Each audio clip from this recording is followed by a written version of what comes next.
Francisco d'Ancona.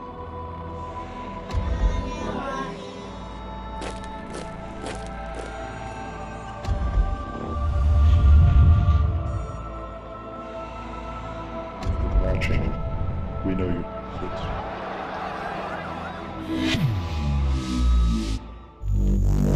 Assalamu alaikum. Welcome to Face to Face with me, Ibrahim Mahmud. Today we're with Waqas Sheikh. Waqas is a financial analyst and a person who's grown up in Pakistan and is actively involved and follows events in Pakistan. And today we're looking at his article, looking at Pakistan's challenges, does turbulence lie ahead? Waqas, welcome. Thank you. Waqas, tell me, we've had 2 years now of this first ever democratically elected transition in the history of Pakistan. Yeah. And in your article, you mentioned a number of really important, but also very, searching questions in terms of where does Pakistan go from here? And I like to look at this as an evaluation. We're 2 years in. Nawaz Sharif is Prime Minister for the third time, if I'm correct. That's right, yes. Again. Has Pakistan changed? Well, what we've got to remember is, even though it was the third time that Nawaz Sharif was coming in, and he's a very seasoned, experienced politician, he's been in the game for about 30 years now, initially as the finance minister of the largest province of Pakistan, and subsequently... This is Punjab. That's correct, the Punjab province, which is 60% of the population and resources that it contributes to the GDP. So, and then subsequently the chief minister of that province before becoming the prime minister for the first time in the early 90s, and then having a second term in 97. But the conversation was very different this time around to what Nawaz Sharif had faced previously when he constructed his governments. And that wasn't just because of the dour financial situation. The economy was in absolute dire straits. The government of the PPP in its It's Pakistan's People's Party. People's Party, that's correct. The government that Nawaz Sharif replaced with the PMLN had left a complete mess on virtually every different facet that can impact a nation, whether it be economically, whether it be from the security situation, the education, employment, everything was in pretty much tatters. The reserves were at an all-time low.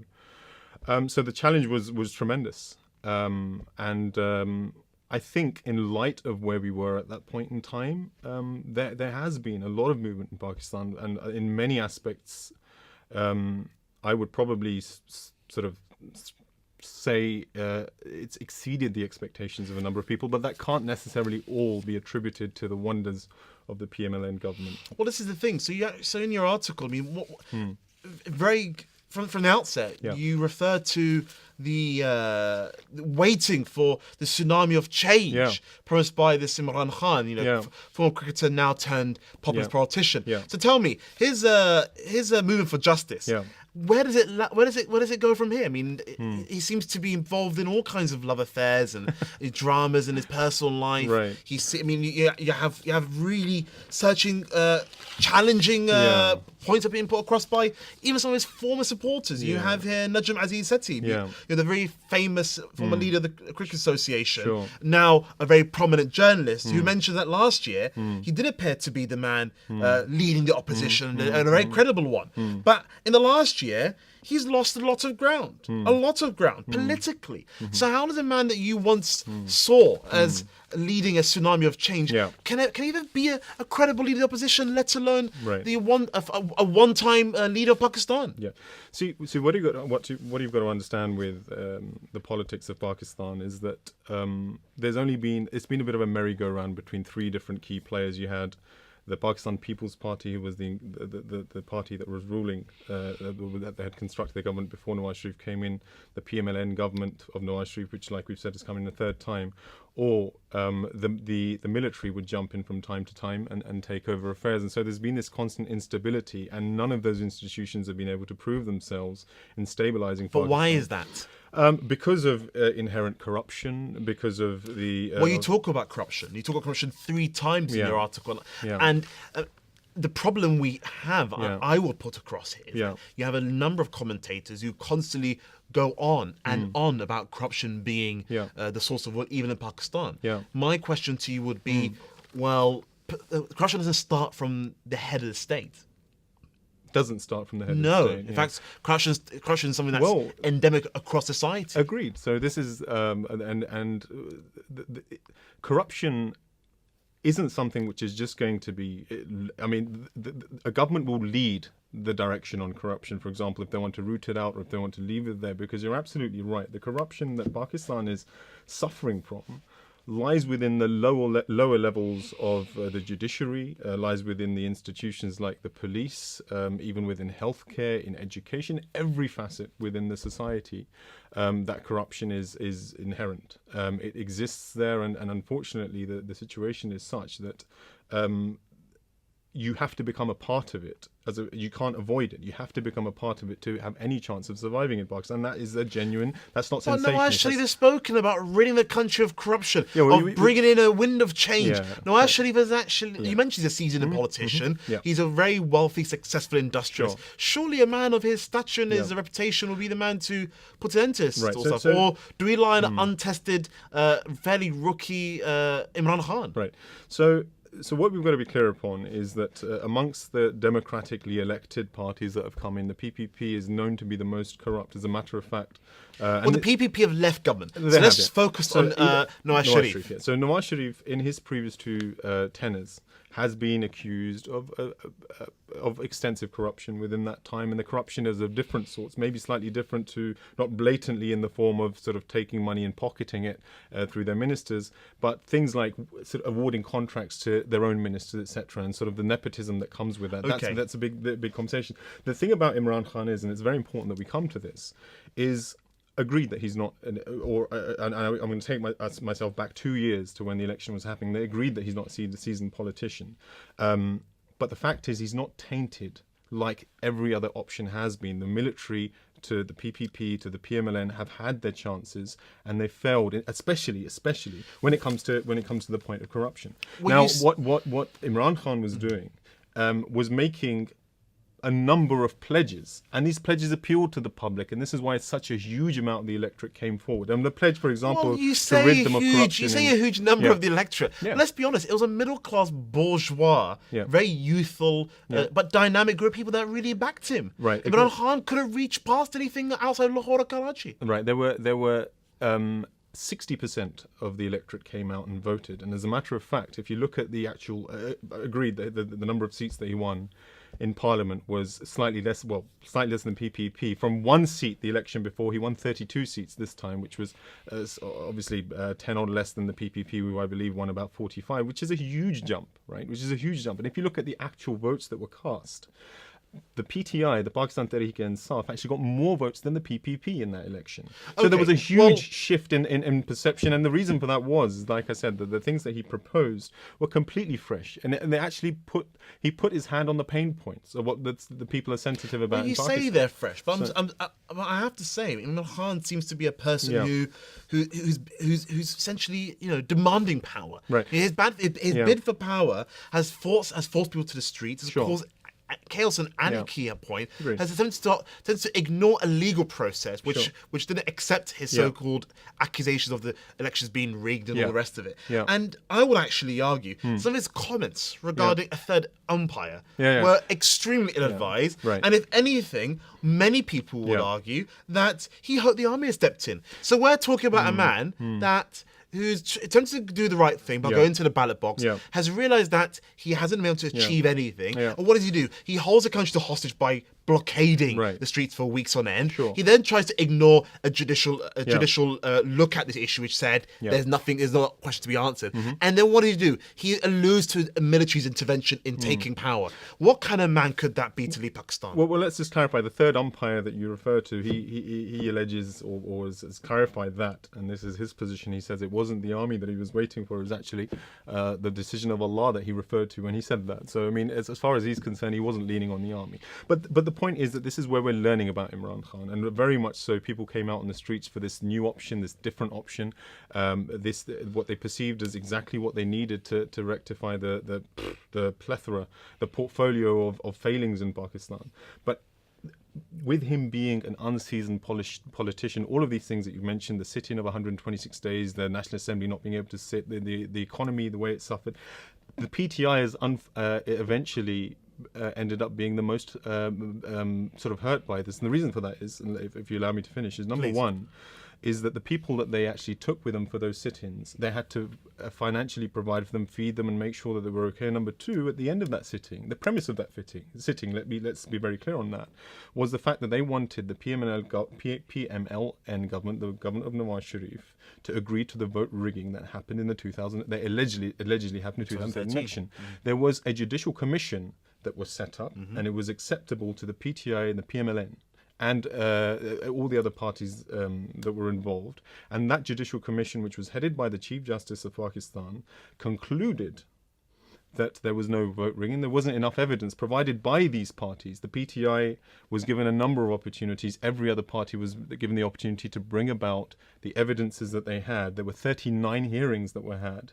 But their conclusion was that there was no vote rigging. So all of this sitting in, all of that was for nothing. And this is what sort of, instead of focusing on this, the province that he had won, because the PTI has won the KPK.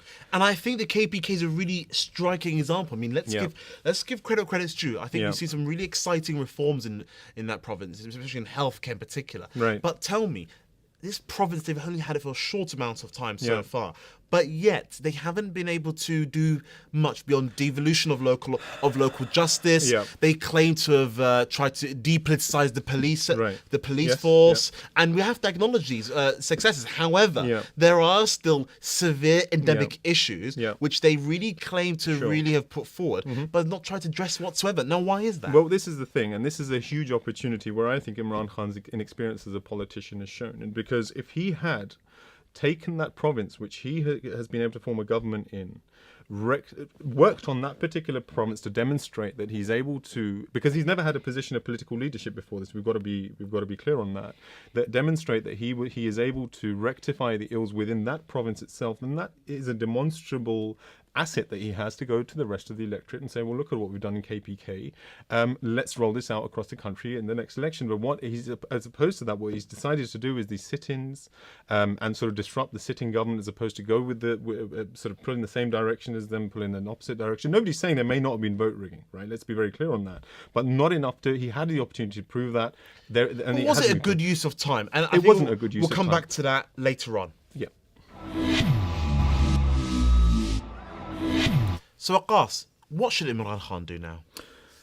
Well, I think it's what he should have done from the beginning, which is, as I've alluded to, focus on the province that he has in hand, form his government, make sure that he irons the issues out there, and presents a really strong case to the rest of the electorate for the next election. But the thing is that because of the sit-ins, his own party's been severely damaged, like it is financially, there's infighting, there's intra-elections now because it's been concluded by an independent inquiry that the party elections that happened in 2013 were not conducted properly, which is ironic, especially considering that he's just sat in for 126 days accusing the government of that.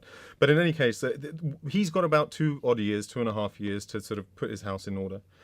He should be focusing on the KPK region, making sure things are ironed out, and follow the model of, even, for example, to bring in models like Turkey and Tayyip Erdogan. He was given a small mandate. He proved himself on that mandate. He was the mayor of Istanbul.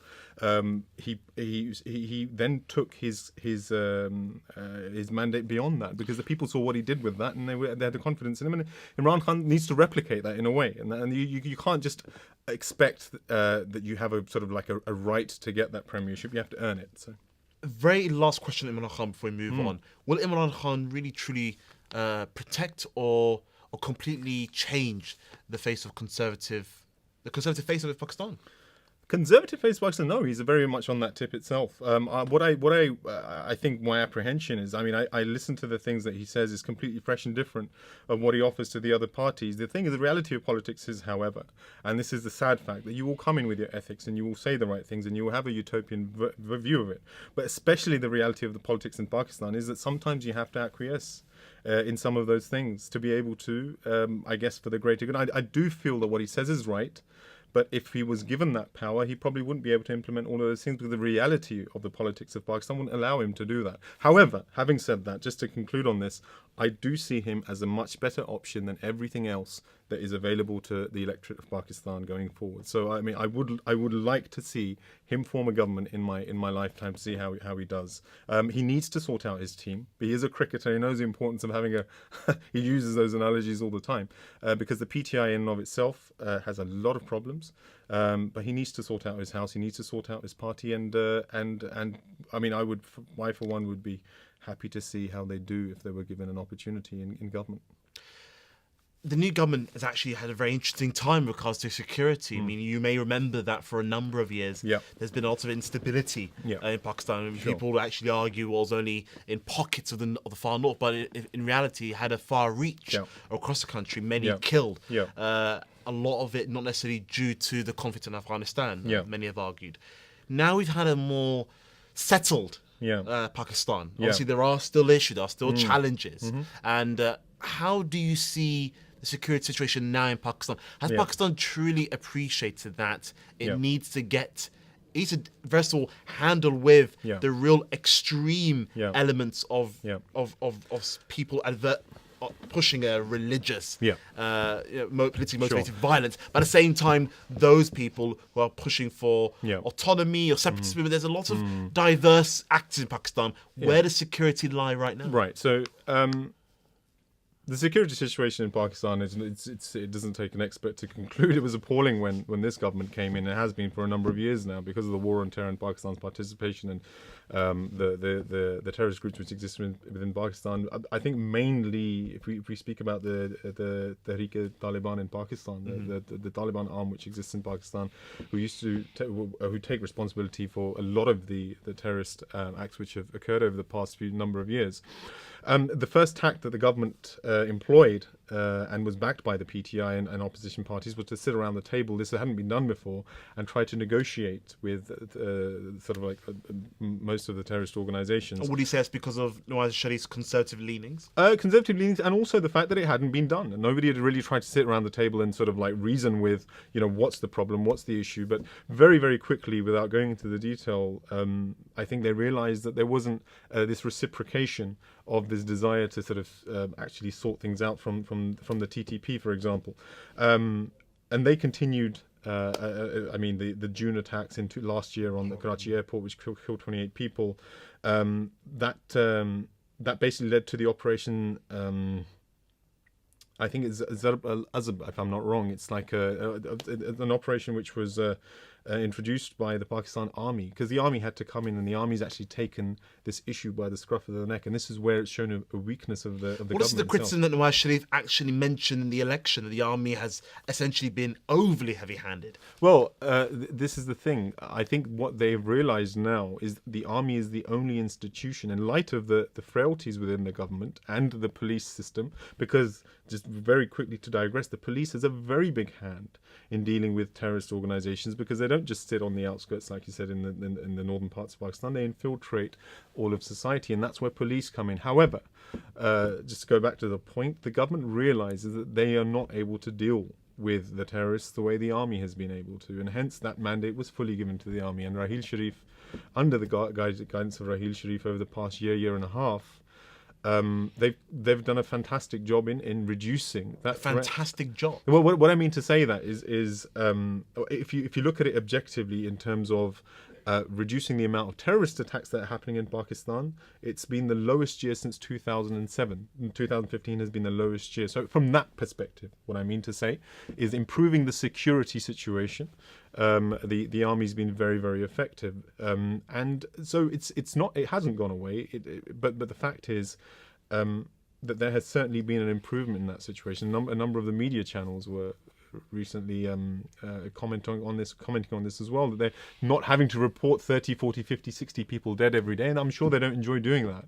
Alhamdulillah, it's obviously we were on that tip. So the point is that the army is very efficiently taking care of this. There is a lot of apprehension within the government themselves, because there was a number of ministers who've been killed. Yes. There are a number of people in the judiciary, for example, who have actually been targeted and killed by terrorist attacks when they've tried to instigate the clear out. But the army is able to manage itself. Well, we understand the army seems to be the one that the everlasting institutions of Pakistan. I'm sure there's a long-running joke of many other countries saying that if a country is its army, and that's the case of Pakistan. Yeah. But it speaks a lot about the problems of institution. And coming back to maybe more of a slightly different issue, but related to security, a lot of people speak about for the last number of years of an issue of the economy, which feeds a cycle of violence, which feeds the fundamental issues of young people not being able to achieve and grow and have prosperous lives. And you have the issue of a massive US particular funding, which goes to the government in form of loans and development loans, all the rest of it. But that is done in with tacit acknowledgement that Pakistan has a very clear crackdown on its border frontiers. Has that changed? So if you look at all of the indicators, the economic indicators, as a matter of fact, The Economist has just issued something about how Pakistan is performing. It pretty much across the board is miraculously positive compared much to of it not due to government intervention. You've had great low oil prices. You've had, of course, relatively globally low inflation rates. Agreed. These things will naturally help in the economy. So what are the other endemic challenges that Pakistan faces in that situation? Well, the thing is that I agree with you that there are certain things which the government can't take credit for, but there are other things which it can. For starters, I think we've already spoken about this, allowing the army to take charge of the security situation when the security situation in general in Pakistan has improved. Respected, that's really important. So the army taking control of the security situation, which allows the government to focus on other issues. However, has the government taken an approach which is building massive industrial projects all across the country, great schemes which get lots of people as labourers and workers, but in reality doesn't actually create jobs for the vast majority of unemployed who are under the age of 25. See, this is the thing. In terms of contracts, there's been a great criticism. I've already touched on this of the government, the Nawaz Sharif government. They give those contracts to their own, and so the proliferation of the benefit of that it just doesn't get to society in general. But the fact is that the foreign remittances are increasing. We've got about reserves of more than 18 billion now, which is more than doubled in the last 6 or 7 years, which is a huge amount.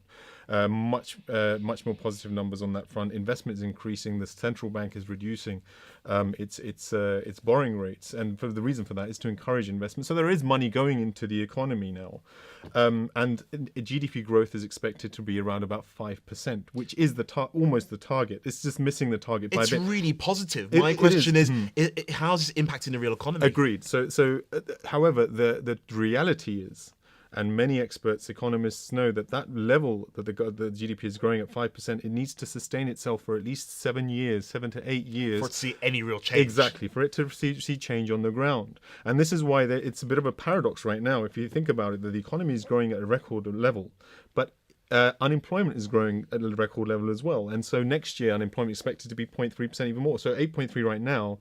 In 2016, expects to be 8.6, which is huge for a population of 180 million people. So it's going to take time for that to trickle down. But the fact is, and the positive thing is, that at least we're going in the right direction, and if we're able to continue to carry on. Looking forward, where do you see Pakistan heading in the next few years? Well, as I've already alluded to, if the economic factors remain the same, if the security situation remains as it is, the priority of the government should absolutely be to make Pakistan a place where people would want to be.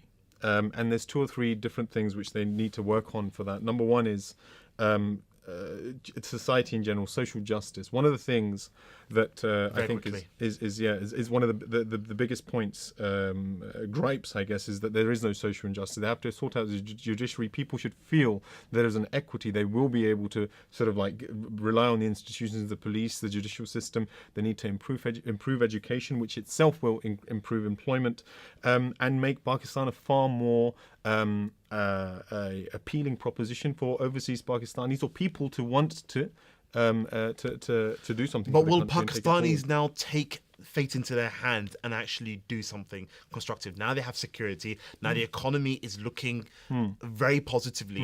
What are Pakistanis waiting for? Well, there's still it's premature. It's very premature at the moment. It's early days. Security situation has improved, but what's happened previously, as we've seen in Nawaz's government last time, Nawaz Sharif's government, there were foreign remittances. People put confidence in the country, and then all of their assets were frozen because of one situation or another. Can't essentially fix a country. You need to have jobs. Job creation. Of course, but for everything, I mean, all foreign investment will enable that, right? So when money comes in from abroad, and that's one aspect of it, and it's the creation of industry, the creation of business, and that creates jobs in as well. So it's all a knock-on effect. I have to leave it there. Waqa Sheikh, thank you very much for your time. Jazakumullah khair. Thank you very much. Thank you for speaking to me face to face. It's good to be here.